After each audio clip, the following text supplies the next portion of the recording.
Assalamualaikum warahmatullahi wabarakatuh. Apa kabar teman-teman semuanya? Semoga sehat selalu ya.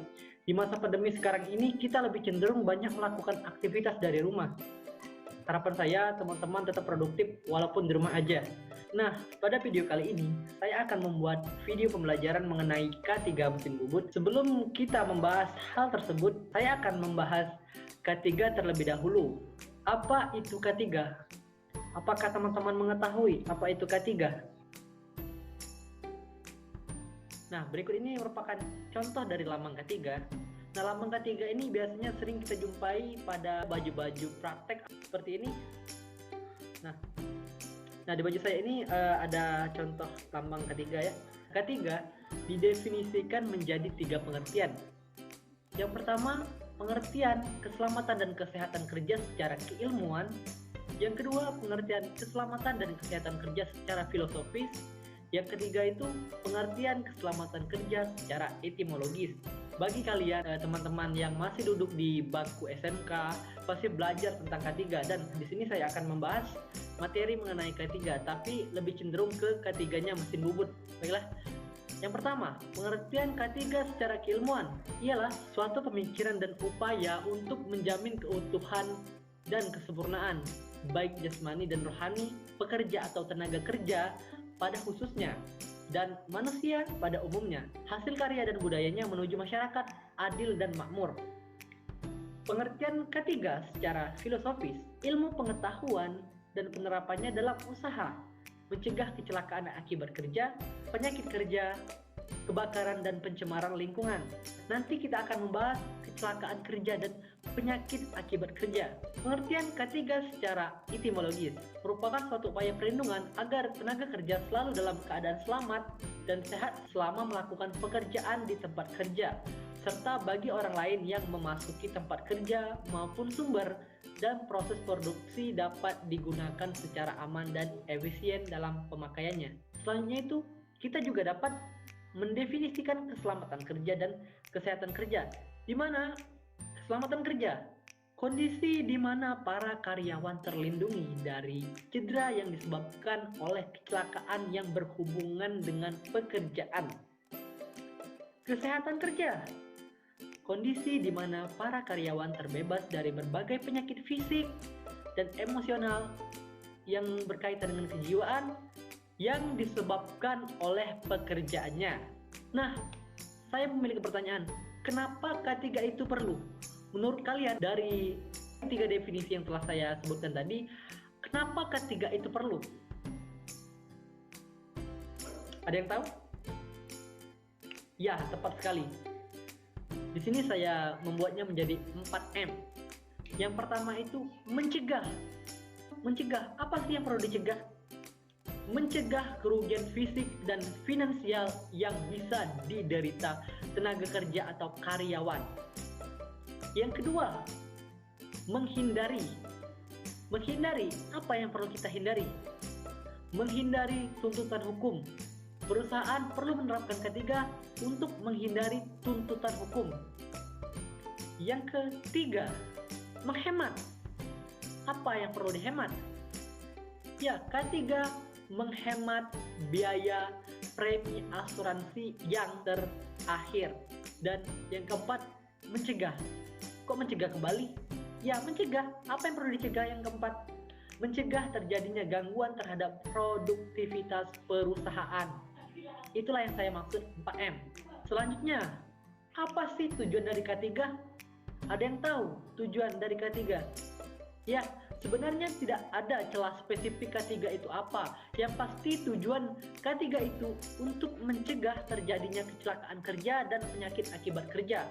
Seperti hal yang saya sebutkan sebelumnya, kenapa K3 itu perlu, juga dapat dijadikan sebagai tujuan K3 ya. Nah, adapun tujuan K3 lainnya yakni melindungi keselamatan pekerja dalam melakukan pekerjaan untuk kesejahteraan hidup dan produktivitas nasional.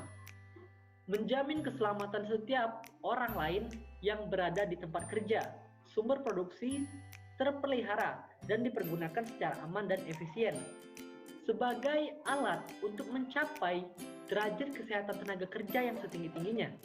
Dengan demikian, dimaksudkan untuk kesejahteraan tenaga kerja sebagai alat untuk meningkatkan produksi yang berlandaskan kepada meningginya efisiensi dan daya produktivitas faktor manusia dalam produksi. Selanjutnya, dasar hukum dari K3. Ada yang tahu dasar hukum dari K3? Ya, dasar hukum dari K3 itu terdapat pada Undang-Undang Nomor 1 Tahun 1970 tentang Keselamatan Kerja dan Undang-Undang Nomor 13 Tahun 2003 tentang Ketenagakerjaan. Pada undang-undang ini sudah dapat dilihat secara detail dan lengkap tentang peraturan K3 di negara kita, Indonesia. Selanjutnya, adanya program keselamatan kerja. Adanya program keselamatan kerja ini berfokus pada apa sih? Ada yang tahu berfokus pada apa? Ya, adanya program keselamatan kerja ini berfokus pada dua aspek. Yang pertama itu perilaku kerja, yang mana membentuk sikap karyawan yang pro keselamatan kerja, mendorong seluruh upaya karyawan untuk mewujudkan keselamatan kerja, mulai dari manajemen, puncak, hingga karyawan level terendah. Menekankan tanggung jawab para manajer dalam melaksanakan program keselamatan kerja.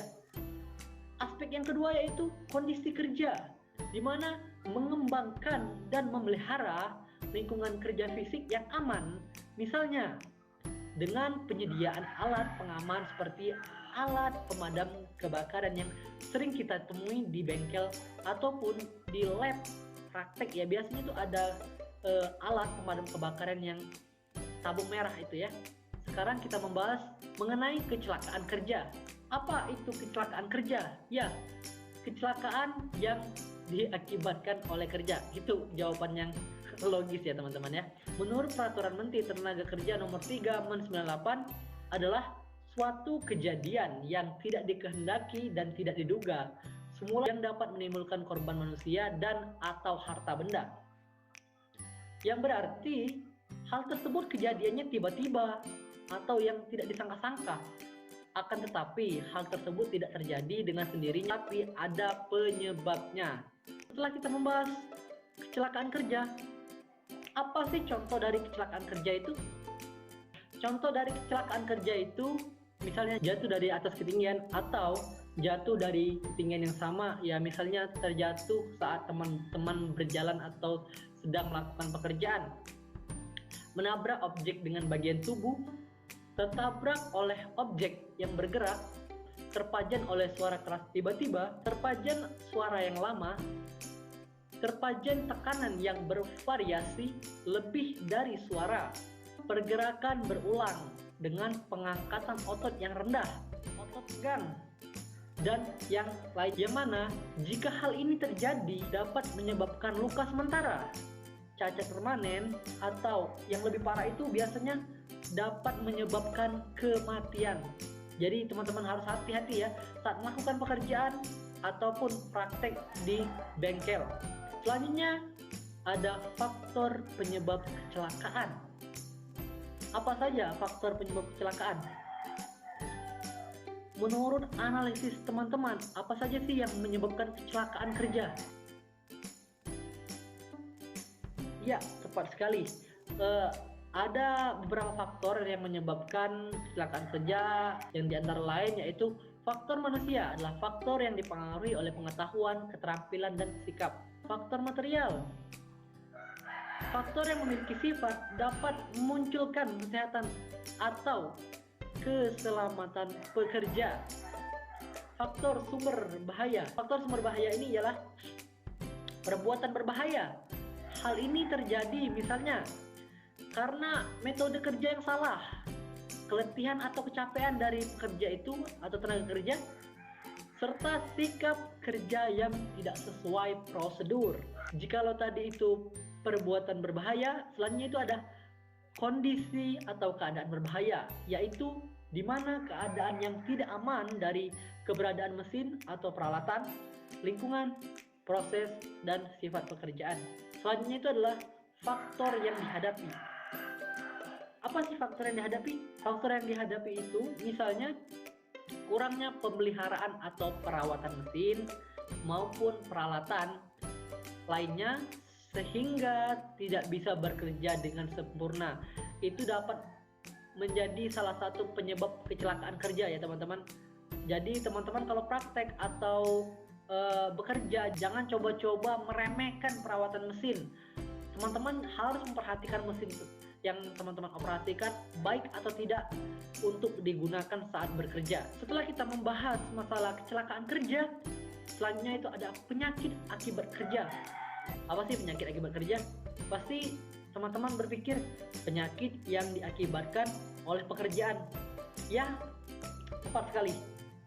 Penyakit akibat kerja adalah penyakit yang disebabkan oleh pekerjaan, alat kerja, bahan, proses, maupun lingkungan kerja. Dengan demikian, penyakit akibat kerja merupakan penyakit yang artificial atau man-made disease.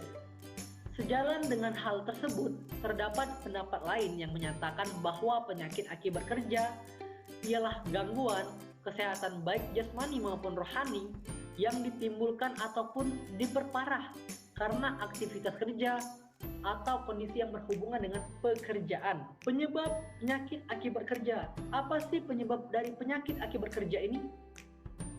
Terdapat beberapa penyebab penyakit akibat kerja yang umum terjadi di tempat kerja. Nah, berikut beberapa jenis yang digolongkan berdasarkan penyebab dari penyakit yang ada di tempat kerja. Yang pertama itu dari golongan fisik. Golongan fisik, contohnya bising, radiasi, suhu ekstrim, tekanan udara, vibrasi, dan penerangan. Dari golongan kimiawi, semua bahan kimia dalam bentuk debu, uap, gas, larutan, dan kabut. Soalnya itu ada golongan biologi. Bagaimana golongan biologi? Golongan biologi ini berupa bakteri, virus, jamur, dan lain-lain. Golongan fisiologik atau ergonomik, contohnya desain tempat kerja dan beban kerja. Selanjutnya itu ada golongan fisikososial, yang dimana contohnya itu stres, monotoni kerja, tuntutan pekerjaan. Nah, tuntutan pekerjaan yang berlebihan dapat menyebabkan penyakit akibat kerja, yakni stres yang berlebihan terhadap tenaga kerja atau karyawan yang bekerja di sebuah bengkel atau perusahaan. Bagaimana cara kita meminimalisir atau mencegah kecelakaan kerja dan penyakit akibat kerja? Oke, untuk memberitahu para pekerja atau mengingatkan pekerja, kita dapat menggunakan rambu-rambu. Rambu-rambu ini memiliki makna yang mana? Contohnya kuning dengan outline hitam yang maknanya bahaya atau peringatan, biru berbentuk lingkaran yang mana artinya perintah atau instruksi, dan hijau berbentuk kotak yang mana artinya kondisi aman atau tanggapan darurat, dan kotak berwarna merah yang mana artinya keselamatan kebakaran atau peralatan pemadam kebakaran. Dan ada pun gambar lingkaran yang di garis merah di tengahnya. Ya kalian pasti sering menemui rambu ini ya, yang mana makna dari rambu tersebut adalah larangan. Ya pasti kalian sudah sering menemui rambu-rambu ini di kehidupan sehari-hari. Sekarang saya akan membahas materi apa saja ketiga pada mesin bubut. Bagi kalian yang belum tahu apa itu mesin bubut, di sini saya akan menjelaskan mesin bubut adalah suatu mesin perkakas yang digunakan untuk memotong benda yang diputar. Bubut sendiri merupakan suatu proses pemakanan benda kerja yang saya tanya dilakukan dengan cara memutar benda kerja, kemudian dikenakan pada pahat yang digerakkan secara translasi sejajar dengan suhu berputar dari benda kerja. Teman-teman bisa melihat video berikut. Check it out. Bagaimana teman-teman? Teman-teman coba perhatikan video berikut. Coba perhatikan.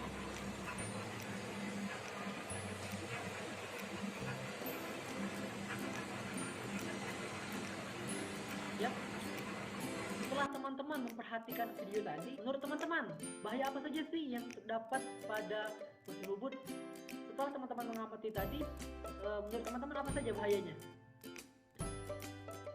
Ya, benar sekali. Potensi bahaya yang dapat terjadi pada mesin bubut ialah tergulung putaran mesin. Perputaran cak pada mesin bubut sangat berpotensi bahaya yang bisa mencederai operator mesin bubut tersebut. Selanjutnya itu adalah bahaya tergores tajamnya serutan benda kerja. Serbuk atau hasil serutan benda kerja dari proses pembubutan sangat tajam dan panas untuk benda kerja berbahan logam, sehingga serbuk atau serutan tersebut bisa berpotensi melukai operator. Bahaya terkena percikan serbuk benda kerja. Efek dari putaran bubut yang tinggi akan berefek kepada serbuk atau serutan benda kerja yang akan memercik segala arah termasuk ke arah operator, sehingga benda kerja tersebut bisa melukai operatornya atau orang-orang di sekeliling area mesin tersebut. Potensi bahaya tertimpa benda kerja. Mesin bubut bisa mengerjakan atau memperbaiki komponen-komponen mesin atau material benda kerja yang berat atau besar, sehingga pada pekerjaan ini bisa berpotensi benda kerja tersebut terjatuh menimpa operator. Kalian tahu apa resikonya? Jika tertimpa benda kerja mesin bubut yang besar, ya bisa menyebabkan cacat ataupun kematian. Oke, next. Selanjutnya, potensi bahaya terjepit cak mesin bubut.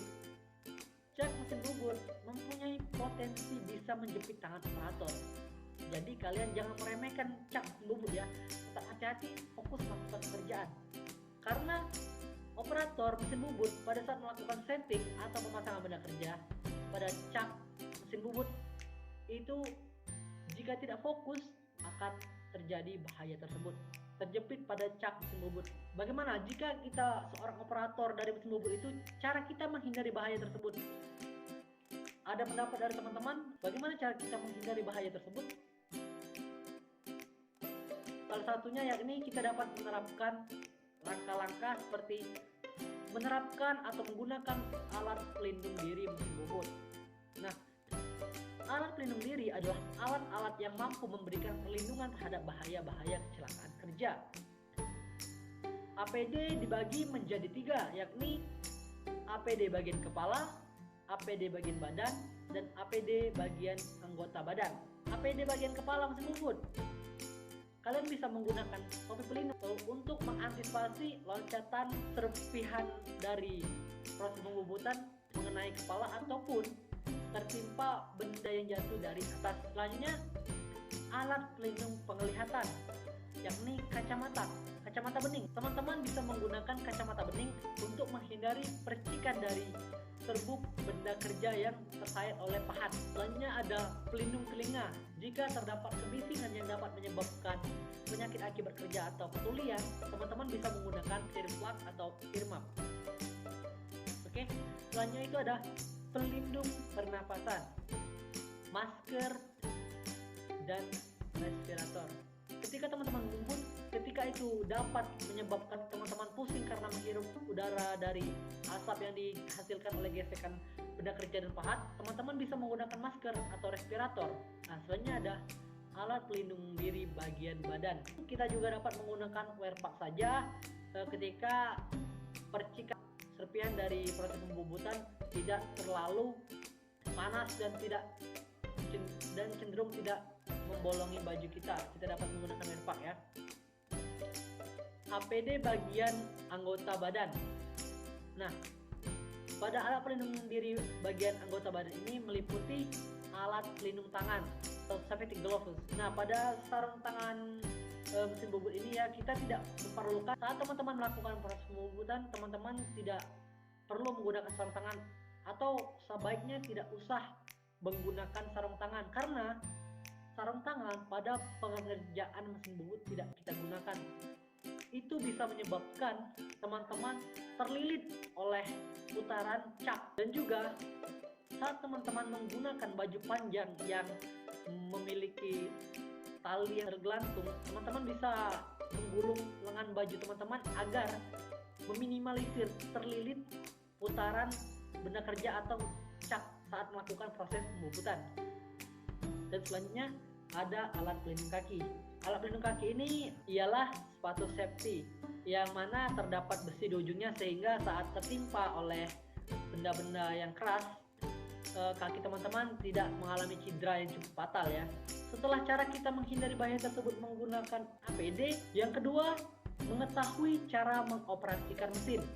Nah, ketika sang operator tidak mengetahui cara mengoperasikan mesin, maka akan berpotensi besar sekali terjadinya kecelakaan kerja. Oleh karena itu, pahami dulu bagaimana cara mengoperasikan mesin bubut. Yang ketiga, berdoa sebelum memulai pekerjaan. Berdoa sebelum memulai itu dapat kita lakukan untuk meminta perlindungan kepada Sang Pencipta saat melakukan pekerjaan. Yang keempat, cek panel kelistrikan. Nah, pastikan kondisi mesin dalam keadaan baik, terutama di bagian kelistrikannya ya. Yang kelima, teman-teman dapat menyeting putaran mesin sesuai prosedur pekerjaan. Karena setiap diameter benda kerja yang kalian bobot berbeda, maka kecepatan putaran yang kita gunakan berbeda juga. Yang keenam, pastikan pemasangan pahat dan benda kerja sudah benar. Kenapa harus demikian? Karena akan berdampak benda kerja atau pahat terpental saat pemasangannya tidak kuat atau tidak tepat, dan akan berdampak pada hasil akhir dari benda kerja tidak sesuai dengan 6 langkah berikut. Merupakan cara yang dapat kita lakukan untuk menghindari bahaya dari mesin bubut ya. Adapun yang namanya sistem manajemen K3, yang mana seluruh kegiatan K3 itu harus ada sistem manajemen yang mengaturnya, termasuk alat pelindung diri atau persiapan kerja yang kita bahas tadi. Sistem manajemen K3 ini diciptakan dengan tujuan untuk pencegahan ya, agar tidak terjadi kecelakaan kerja di tempat kerja. Mungkin kegiatan dari sistem manajemen K3 ini ada banyak. Adapun beberapa berikut contoh dari sistem manajemen K3, seperti Incident Prevention, Inspection System, Manajemen Proses, Departemen HSE, dan Job Safety Analysis. Sistem manajemen K3 ini terintegrasi dalam sistem manajemen perusahaan. Baiklah teman-teman, mungkin itu saja yang dapat saya sampaikan untuk video pembelajaran kali ini. Jika kalian ingin belajar lebih banyak lagi mengenai mesin bubut, kalian dapat pantengin channel ini, karena channel ini berisikan tugas-tugas tentang mesin bubut. Saya ucapkan terima kasih kepada kalian yang sudah menonton video ini sampai akhir. Saya Nusa Putra pamit undur diri. Wassalamualaikum warahmatullahi wabarakatuh. Semoga video ini bermanfaat bagi kalian ya teman-teman. Dadah.